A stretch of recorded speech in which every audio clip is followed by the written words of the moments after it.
আসসালামু আলাইকুম ভিউয়ার্স, সবাই কেমন আছো? আশা করছি সবাই ভালো আছো।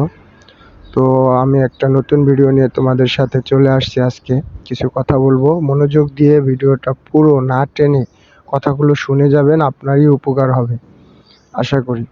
আমরা মুসলমান, আমরা এই দুনিয়াতে একদিন ছিলাম না, আবার আসছি, আবার একদিন থাকবো না।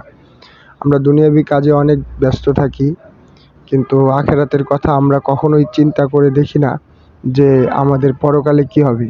যেহেতু আমরা মুসলমান, আমরা বিশ্বাস করি আল্লাহ আছে, আমাদের নবী আছে, পরকালে আমরা দুনিয়াতে যদি কোনো অন্যায় করি সেটার বিচার হবে, ঠিক আছে? তো সেই হিসাব করে আমাদের প্রত্যেকেরই উচিত ৫ ওয়াক্ত নামাজ পড়া।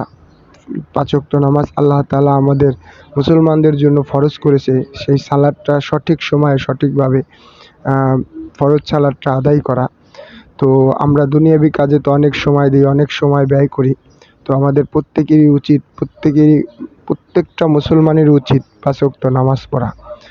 তো আমরা তো নিজেরই নিয়ে কখনো চিন্তা ভাবনা করি না যে আমরা কি করতেছি দুনিয়াতে। আমরা এত দুনিয়াবি কাজে এতভাবে লিপ্ত হয়ে গেছি যে আমরা আল্লাহ তাআলাকে ভুলে গেছি।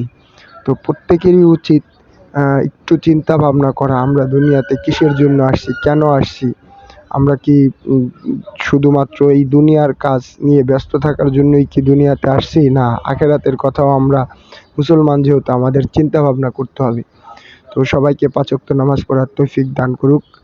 সকলে আমিন লিখে যাব কমেন্টে। আর এই ভিডিওটা যদি ভালো লেগে থাকে অবশ্যই চ্যানেলটাকে সাবস্ক্রাইব করে দিয়ে, লাইক করে দিয়ে আমার পাশে থাকবেন। অসংখ্য ধন্যবাদ আপনাদের সবাইকে। পরবর্তী ভিডিওতে আবার দেখা হবে। ধন্যবাদ।